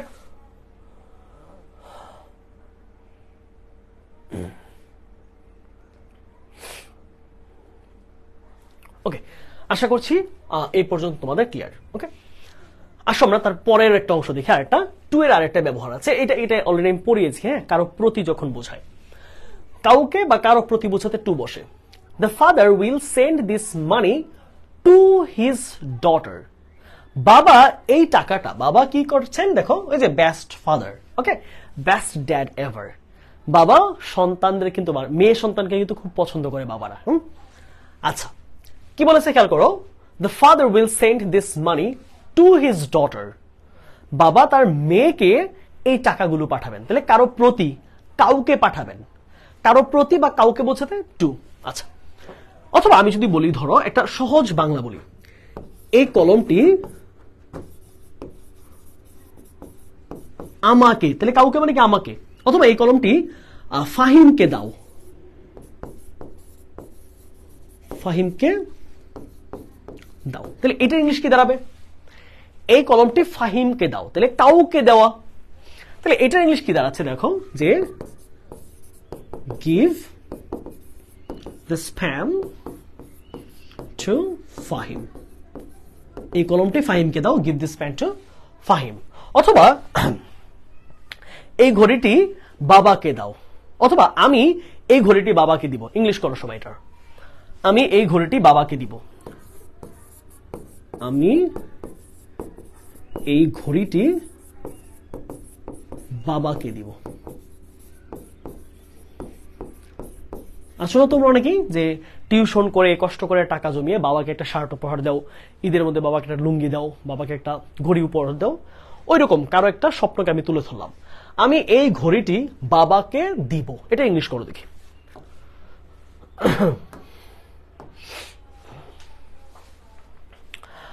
I will give this watch to father. Good, Omar Farooq, good, congratulations. I will give the watch to father, okay. Tanzum বলেছে I will give this watch to my father, fine. Ashikuzzaman, Parvin Akter, অর্পণ রয়, I gave, না অর্পণ I gave হবে না কিন্তু। আচ্ছা, ফাহিমকে দাও না, ফাহিমকে দেওয়ার ক্ষেত্রে হবে না। ওকে, I will give the watch, watch বানান ভুল আছে। ওকে, চলো আমরা একটু অ্যান্সারটা করে ফেলি। তাহলে কে দিবে সাবজেক্টকে, আমি, তাহলে কি হবে আই। কোন টেন্সে আছে, বাবাকে দিব, ফিউচার ইনডেফিনিট। তাহলে আই উইল, ভার্বটা কি, প্রিন্সিপাল ভার্ব হচ্ছে গিভ। আই উইল গিভ এই ঘড়ি, তাহলে কি this watch, this watch. I will give this watch, কাকে দিব, বাবাকে, টু মাই ফাদার। আমার বাবা, বাবা একই জিনিস। I'll give this watch to my father. আমি এই ঘড়িটি আমার বাবাকে দিব। ওকে, ওকে, আসো আমরা একটু ইনের ব্যবহার দেখি। ওনাকে চিনো তোমরা? ভদ্রলোক আইসক্রিম খাচ্ছে, ওনাকে চিনো? ভাইয়া রিটেনের জন্য সাজেশন দিন। রিটেনের সাজেশন দিয়ে দিয়েছে। হ্যাঁ, তোমাদের সায়েম ভাইয়া তোমাদেরকে দিয়ে দিবে গ্রুপে। আমি অলরেডি দিয়ে দিয়েছি সাজেশন সায়েম ভাইয়ের কাছে। ওকে, চলো আমরা এই ভদ্রলোক সম্পর্কে কিছু সেন্টেন্স, কিছু প্রেপোজিশন শিখি। ইনের ব্যবহার, যেই কোনো স্থান বোঝাতে আমরা ইন বসাতে পারি। যেমন I am in my house, আমি আমার বাসায় আছি, একটা জায়গা, তাহলে কি হবে I M in my house. অথবা যদি বলি যে আমি এখন ঢাকায় আছি, আই এম ইন, ধরো ঢাকা। তাহলে যে কোনো একটা জায়গার নাম যদি বোঝায়, একটা মানুষ, একজন ব্যক্তি, একটা বস্তু কোনো একটা জায়গায় আছে, তাহলে কি হবে ইন। সে ঢাকায় আছে, ফারহান কুমিল্লা আছে, জামাল বাড়িতে আছে, তাহলে কোনো একটা জায়গায় কিছু একটা আছে, ইন, সহজ। তাহলে mister president lives in America. President বা মিস্টার প্রেসিডেন্ট বলতে আসলে আমেরিকার প্রেসিডেন্টকে বোঝায়, তিনি আমেরিকায় বসবাস করেন। ইনের আরো ব্যবহার আছে, একটু খেয়াল করো। মাস আর বছরের নামের পূর্বে ইন বসে। হ্যাঁ, একটু নোট করে রাখো, মাস আর বছরের নাম হচ্ছে ইন, আর যদি সেটা বার অথবা তারিখ হয়, 7 দিনের নাম অথবা তারিখ হয়,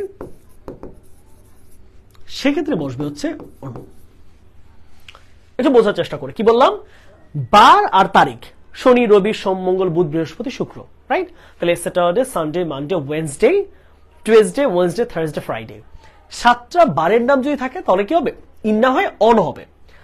আবার যদি তারিখ থাকে on 21st February, on 16th December, on 26th March, on 15 August, তাহলে কোনো তারিখ বোঝালে অন, ওকে? যদি কোনো মাসের তারিখ বোঝায় অথবা 7 দিনের নাম বোঝায় তাহলে অন।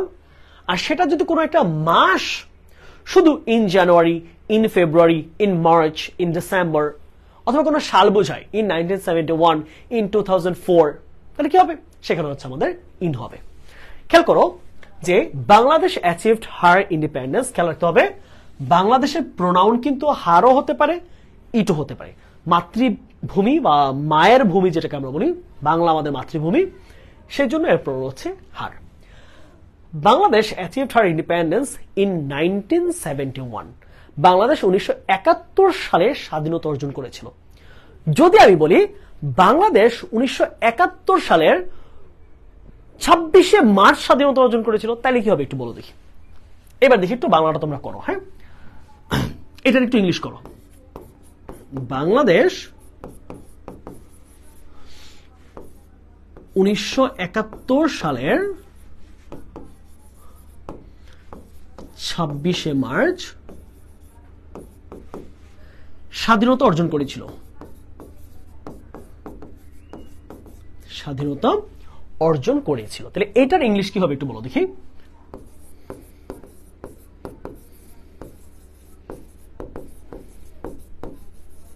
ওকে, দেখি তোমরা কারা কারা এটার প্রপার একটা ইংলিশ করতে পারো।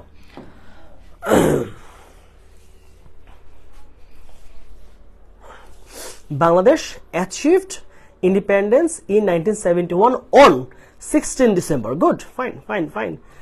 বাংলাদেশ গ্যাট হবে না, গ্যাট ভিক্টোরি হবে না। ভিক্টোরি মানে কিন্তু বিজয়, আর এখানে বলেছে স্বাধীনতা। স্বাধীনতা বিজয় এক জিনিস না। বিজয় মানে হচ্ছে শত্রুপক্ষ আমাদের দেশ থেকে চলে গেছে একেবারে, যেটা আমরা অর্জন করেছি 16ই ডিসেম্বর। আর স্বাধীনতা অর্জন মানে হচ্ছে যেদিন থেকে আমরা নিজেদেরকে স্বাধীন ভাবা শুরু করেছি, যেদিন থেকে আমরা নিজের একটা আলাদা রাষ্ট্রের চিন্তা মাথায় বপন করেছি, ওইটা হচ্ছে আমাদের স্বাধীনতা। 26শে মার্চ বঙ্গবন্ধু যে রাতে ভাষণ দিয়েছেন, ওইটা হচ্ছে আমাদের স্বাধীনতা দিবস।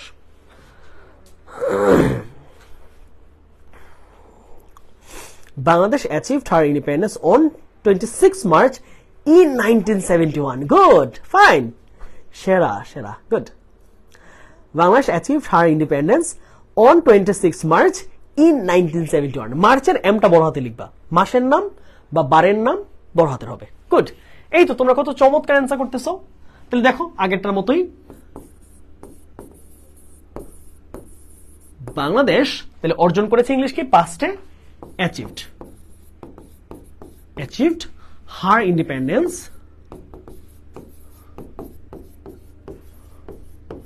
তাহলে আগে আমরা লিখবো হচ্ছে তারিখটা, তারপর হচ্ছে সালটা। অন কত তারিখ? 26 মার্চ। On 26 much in 1971। তাহলে এটা যদি একটা তারিখ নির্দিষ্ট 26শে মার্চ, তাহলে কি হবে? অন, সালের পূর্বে হচ্ছে ইন। ওকে, ভালো করতেছো তোমরা, সত্যি ভালো করতেছো, এই ধারাটাই ধরে রাখো। আচ্ছা, তাহলে আমরা গেল কোন একটা জায়গার, যে কোনো জায়গার মধ্যে বোঝাতে, যেমন আমি বললাম কি যে he is a good teacher in our area, তিনি আমাদের এলাকায় একজন ভালো শিক্ষক। তাহলে কি হবে? ইন হবে, কারণ একটা জায়গায় বুঝিয়েছে যে they are the best students in this school, তারা এই স্কুলের সবচেয়ে ভালো শিক্ষার্থী। তাহলে এই স্কুলের একটা জায়গা, একটা পরিসীমার ভিতরে বোঝাচ্ছে। ওকে, আচ্ছা, উইদিনের ব্যবহারটা তোমরা একটু দেখো। চলো এটা 30 সেকেন্ডসের ব্রেক, আমি একটু পানি পান করি।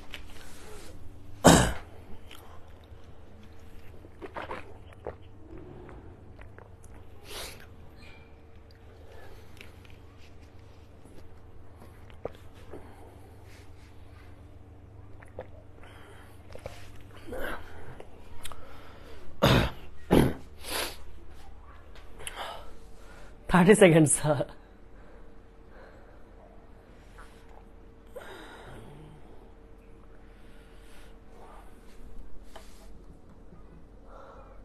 ভালোভাবে অ্যান্সার করলে পড়েন না, আর একটু মজা করলেই ব্লক করেন।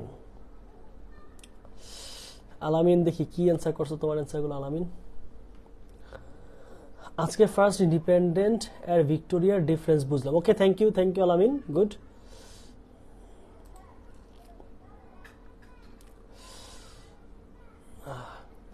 ভাইয়া will be back within 30 seconds, good Parvez.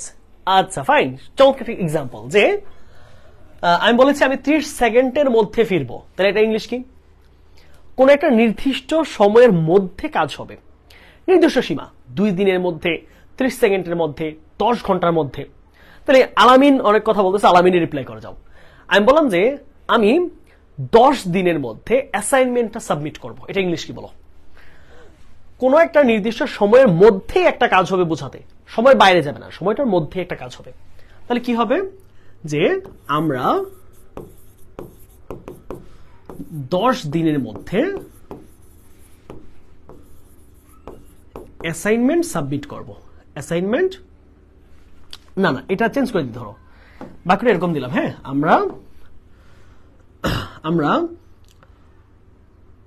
30 মিনিটের মধ্যে গ্রুপে নোট সাবমিট করব। গ্রুপে নোট সাবমিট করব। দেখি কারা কারা পারো এটা করতে।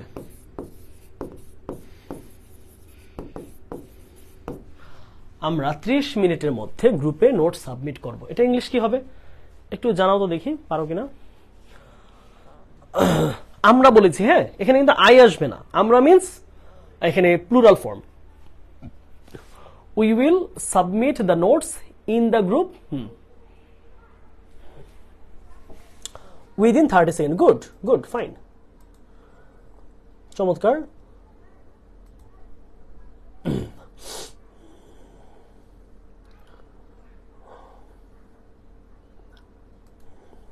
আচ্ছা, we will submit hour assignment in the group within 30 second. Assignment না নোট হবে, হ্যাঁ ফাইন। তাহলে কি হচ্ছে এখানে খেয়াল করো তো, দেখো এখানে একটা নির্দিষ্ট সময়ের ভিতরে বোঝাচ্ছে, তাই না? ধরো টাইমটা যদি হয় আমাদের 30 মিনিটস, আমি কিন্তু এই টাইমের মধ্যে পৌঁছাবো, অর্থাৎ সর্বশেষ তুমি 29 মিনিটস এন্ড 59 কতটুকু টাইম পাচ্ছ তুমি? 59 সেকেন্ড, এতটুকু পর্যন্ত তুমি টাইম পাচ্ছ। 29 মিনিটস এন্ড 59 সেকেন্ডস পর্যন্ত তুমি সাবমিট করতে পারবা। এটা যখনই 30 মিনিট হয়ে যাবে বা তার থেকে বেশি হয়ে যাবে, এটার উইদিন হবে না, ওকে, এটা হয়ে যাবে অন অথবা অ্যারাউন্ড। ওকে, তাহলে কি পাচ্ছি দেখো তো, এটা ইংলিশটা আমরা কি লিখতে পারি যে আমরা, তাহলে সাবজেক্ট কি পাচ্ছি আমরা? উই। আমরা তাহলে সাবজেক্টকে ভার্ব কি? সাবমিট করব। We will submit our notes in the group within 30 minutes. Okay, ঠিক আশা করি। তো এখানে কি বলছে দেখো, teacher will leave the class within 5 minutes. শিক্ষক 5 মিনিটের মধ্যে ক্লাস থেকে বিদায় নেবেন। আচ্ছা, উইদিনের আরো একটা ব্যবহার আছে। উইদিনের ব্যবহার হচ্ছে সীমা বোঝায়। ধরো তার সীমা আছে 1 লিটার পর্যন্ত পানি খাওয়ার, অথবা তার সীমা আছে এই এলাকার মধ্যে কাজকর্মগুলো করার। কারো একটা সীমা, কারো একটা যে লিমিটেশন, কারো কর্তৃত্ব কতটুকু পর্যন্ত, এই সীমানাটাকে আমরা বলি হচ্ছে কি, আমরা এই সীমানা বোঝানোর জন্য আমরা হচ্ছে উইদিন ব্যবহার করি। দেখো যেমন আমি এখানে বলতে পারি কি, stay within your home, COVID-19 is spreading abruptly. Abruptly মানে হচ্ছে খুব দ্রুত গতিতে। তাহলে তুমি তোমার ঘরের মধ্যেই থাকো, কারণ COVID-19 খুব দ্রুত গতিতে ছড়িয়ে পড়ছে। আবার আমরা এইভাবে বলতে পারি যে you should talk within your limit. তোমার যে গন্ডি, এই গন্ডির মধ্যেই কথা বলা তোমার উচিত। কেউ কেউ আছে না যে এটা করে ফেলবো, ওইটা করে ফেলবো, এটা ভেঙে ফেলবো, ছিঁড়ে ফেলবো, আসলে দেখলে দেখা যাবে যে ছেড়ে দিলে নিজে মাইর খেয়ে আসছে। আচ্ছা অনেকে আমাকে ছেড়ে দে, আমাকে ছাইরা দে, আমি দেখবে সব শেষ করে ফেলবো। তো বন্ধুরা ছাইরা দিলে কিন্তু দেখা যাবে যে এ মাইটটার খায় চলে আসছে। তো এরকম যে you should talk within your limit, তুমি তোমার গণ্ডির মধ্যে কথা বলাই উচিত, এর বাইরে গেলে মাইর খেয়ে আসবা। আচ্ছা, তারপর একটু দেখি, আর একটা স্লাইড বাকি আছে, বিটুইন আর অ্যামাং এর পার্থক্যটা। হ্যাঁ, এইখানে একটু ভুল আছে, এটা হ্যাঁ ঠিক আছে ফাইন। দেখো বিটুইন হয় কখন? বিটুইন হয় দুইটা জিনিসের মধ্যে। দুইটা জিনিস, ধরো দুইটা ব্যক্তি, দুইটা বস্তু, দুইটা মানুষ, দুইটা ভাই, দুইজন বন্ধু, দুইটা গ্রুপ, দুইটা দলের মধ্যে ভাগ করা বোঝাতে বিটুইন। সেটা যদি 2 না হয়, 2 এর বেশি হয়, 3 অথবা অসংখ্য সংখ্যক হয়, সংখ্যাটা জানাই নাই, তাহলে কি হবে? অ্যামাং। ভালোভাবে বোঝো, 2+ অথবা আননোন প্লুরাল বা ইনডেফিনিট প্লুরাল। ইনডেফিনিট প্লুরাল, এই দুই ক্ষেত্রে আমাদের কি হবে? আমাদের অ্যামাং হবে। খুব ভালোভাবে বোঝো, যদি নির্দিষ্টভাবে 2 জনের কথা বলা থাকে বা উল্লেখ করা থাকে 2 জনের নাম, তাহলেই আমরা বিটুইন ব্যবহার করব। কিন্তু উদ্দীপকে বা প্রশ্নে বা যে কোনো জায়গায় যদি 2টার বেশি উল্লেখ থাকে অথবা প্লুরাল বলা আছে কিন্তু সেখানে 2 জন না 4 জন না 6 জন, এটা নির্দিষ্ট না, অনির্দিষ্ট সংখ্যক প্লুরাল, তাহলে সেই ক্ষেত্রে এই ক্ষেত্রে খেয়াল রাখতে হবে, তখন হচ্ছে অ্যামাং বসবে। শুধু নির্দিষ্ট 2 জন বললেই বিটুইন। যেমন দেখো এখানে কয়জন আছে? 2টা বাচ্চা একটা পুতুল নিয়ে টানাটানি করতেছে, আমি উদ্দীপক দিয়ে দিছি, তাহলে 2 জন যেহেতু টানাটানি করতেছে কি হবে? Between. Share the toys between you and your sister, খেলনাগুলো তোমার এবং তোমার বোনের মধ্যে ভাগ করে নাও। তাহলে এখানে 2 জন আছে বলে কি এখানে ক্লিয়ার। দেখো একজন হচ্ছে ইউ আর একজন ইউর সিস্টার, এখানে 1 এখানে 2, 2 জন, ডান। এখানে আসি, দেখো 2 এর বেশি বোঝাতে, mother is trying to share the toys among 3 children. এই যে দেখো 1 জন 2 জন, আর এই যে যিনি এখনো কথাই বলতে পারেন না, যিনি খেলনা এখনো বুঝেন না, তিনিও দেখো কান্না করতেছেন, মানে খেলতে পারে না কিন্তু মোটামুটি খেলনার জন্য কান্না করতেছে। তাহলে মা 3 সন্তানের মধ্যে খেলনাগুলোকে ভাগ করার জন্য চেষ্টা করতেছে। আচ্ছা, এবার আমি একটা সেন্টেন্স দেই, তোমরা বসানোর চেষ্টা করবা বিটুইন হবে নাকি অ্যামাং হবে। একটা সেন্টেন্স জাস্ট। ওকে, আমি একটা সেন্টেন্স দিচ্ছি, সহজ সেন্টেন্স।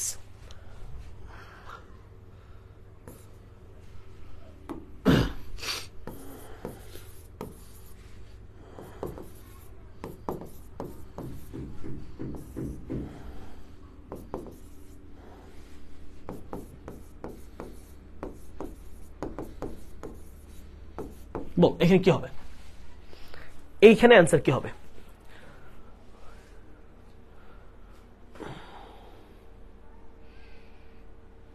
এই যে একজন লিখেছে Nazmul, we are 5 brother, brother না brothers, among hmm I am the last, আমরা 5 ভাই যাদের মধ্যে আমি হচ্ছে সবার শেষ, সর্বশেষ। আচ্ছা, এখানে কি হবে? গুড, এই যে তোমরা বুঝতে পারছো, ফাইন। এখন দেখো চিলড্রেন বলতে আমরা কিন্তু 2 জনও বুঝি, 2 এর বেশি হলো চিলড্রেন, কিন্তু 2 জন হলো চিলড্রেন, কিন্তু এখানে কিন্তু নির্দিষ্ট করি নাই। হ্যাঁ, তোমরা যদি হচ্ছে জিআরইর বই বা জিমেটের বই, অন্য কোনো অ্যাডভান্সড ইংলিশের বই দেখো, তখন দেখবা যে ওইখানে এভাবে লেখা থাকবে যে নির্দিষ্ট 2 জন হলে বিটুইন, যদি নির্দিষ্ট 2 জন না হয় সেটা যে কোনো ইনডেফিনিট প্লুরাল হয় সেখানে হচ্ছে অ্যামাং। এই কনসেপ্টটা আমার নিজেরও ক্লিয়ার ছিল না। আমি যখন অ্যাডমিশন টেস্টে পড়াশোনা শেষ করেছি, যখন আমি ইংলিশ পড়ানো শুরু করি, তখন আমি হচ্ছে ব্যারন্সের বইয়ের মধ্যে এগুলো খুব ক্লিয়ারলি পেয়েছি। ব্যারন্স টোয়েফেল অথবা আরো ইন্টারমিডিয়েট ইংলিশ গ্রামার অথবা হচ্ছে অক্সফোর্ড ইংলিশ গ্রামার, ওই আন্তর্জাতিক মানের বইগুলোতে হচ্ছে এটা কনসেপ্টটা ক্লিয়ার ছিল। আমরা বাংলাদেশে কি পড়ি? 2 এর মধ্যে হলে কি বিটুইন, 2 এর বেশি হলে অ্যামাং। কিন্তু এমন হইতেই পারে যে প্লুরাল বলছে কিন্তু এখানে 2 জন নাকি 2 এর বেশি আমি জানি না, বাট প্লুরাল বলছে। এখন প্লুরাল মানে কি 1 এর বেশি, তাহলে 2টা হলেও প্লুরাল, 2 এর বেশি হলেও প্লুরাল, কিন্তু আমি জানিই না এখানে কয়জন, তাহলে কি বসাবো? ওই কনসেপ্টটা তখন আমার ক্লিয়ার হয়ে যাচ্ছে ওই অ্যাডভান্সড বইগুলো থেকে। তাহলে এখানে দেখো বলেছে share the food dash the poor children, তাহলে খাবারগুলো গরিব ছেলে মেয়েগুলোর মধ্যে বিলিয়ে দাও বা ভাগ করে দাও। তাহলে এখানে যেহেতু পুয়ার চিলড্রেন শব্দটার ক্ষেত্রে কতজন চিলড্রেন আছে, কতজন বাচ্চা আছে, এটা নির্দিষ্ট না, indefinite plural, that time we need to use here among. Concept clear? Between আর এমন কখনো ভুল হবে?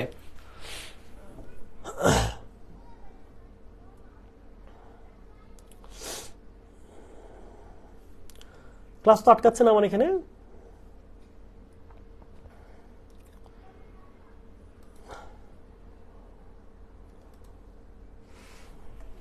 ওকে, তাহলে আজকের ক্লাস মোটামুটি এই পর্যন্তই। প্রথম অংশে আমরা এই পর্যন্ত শেষ করলাম। তোমাদের জন্য একটা চমৎকার উপহার হিসেবে, তোমরা জানো কিনা আমি জানি না, জানার কথা, তোমরা 24 ব্যাচের জন্য তোমাদের অনেকেই তোমরা টেস্ট পেপার সলভ করার জন্য ঘুরো, টেস্ট পেপারের প্রবলেমগুলো বুঝো না। অনেক সময় হয় না যে টেস্ট পেপারের একটা প্রিপোজিশনের প্রবলেম কঠিন লাগতেছে, অ্যান্সারটা হয়তো দেওয়া আছে অ্যান্সার শিটে, কিন্তু কেন হলো এটার উত্তরটা, এটা ব্যাখ্যাটা, বাংলা অর্থগুলো খুঁজে বের করা বেশ কঠিন হয়ে যায়, অনেক ক্ষেত্রে ঘটে এটা। সো 24 ব্যাচের জন্য এটা একটা গিফট প্রোগ্রাম বলতে পারো, এটা ইংলিশ উইনারের পক্ষ থেকে বা মানিক ভাইয়ের পক্ষ থেকে। এটা হচ্ছে একটা গিফট প্রোগ্রাম তোমাদের জন্য, the final fight. The final fight প্রিপোজিশনের 2টা পার্টে ক্লাস নিব। আজকে প্রথম পার্ট নিলাম, দ্বিতীয় পার্টে ক্লাস নিব হচ্ছে কালকের পরের দিন রবিবার। আগামীকাল তোমাদের তানভীর ভাইয়ের বাংলা ক্লাস হবে, তারপরের দিন সবার ইংলিশ ক্লাস। ওই ক্লাসের মধ্যে বাকি যে রুলসগুলো আছে সেগুলো প্লাস প্র্যাকটিস একসাথে করাবো। আর ফাইনাল ফাইটের মধ্যে কিন্তু প্রতিটা টপিকেরই টেস্ট পেপারের অন্তত পক্ষে 10টা ভালো ভালো প্রশ্ন, অ্যাটলিস্ট প্রতিটা টপিকের 10টা থেকে 15টা পর্যন্ত প্রশ্ন সলভ করা হচ্ছে। ইতিমধ্যে প্রিপোজিশনের একটা ক্লাস গিয়েছে, আজকে দ্বিতীয় ক্লাস সন্ধ্যা 7টায়। সো তোমরা যারা যারা শেষ মুহূর্তে টেস্ট পেপার সলভ করতে চেষ্টা করতেছো বা প্রবলেম হচ্ছে বা কোথাও কোর্স কিনবে কিনা ভাবতেছো, সো আশা করি তুমি বেনিফিটেড হওয়ার জন্য এটা একটা ফ্রি প্রোগ্রাম, পুরোটা কিন্তু ফ্রি কোর্স, এইটা নিতে পারো তোমরা। হ্যাঁ, কোনো পেমেন্ট করা লাগবে না, জাস্ট ওয়েবসাইটে গিয়ে এনরোল করবা, প্রাইভেট গ্রুপে জয়েন করবা। কোনো পেজে একদম ফাঁকা ক্লাস হবে না, কোনো পাবলিক গ্রুপে বা পেজে ক্লাস না, একদম কোর্স এনরোল করে, ফ্রি কোর্স এনরোল করে প্রাইভেট গ্রুপের মধ্যে যুক্ত হয়ে প্রাইভেটলি ক্লাসগুলো হচ্ছে, অর্থাৎ প্রিমিয়াম জিনিসপত্র দিচ্ছি উইদাউট এনি পেমেন্ট। ওকে, সো আশা করছি শেষ সময় তোমাদেরকে এই জিনিসটা সাহায্য করবে। ওকে, তাহলে আজকে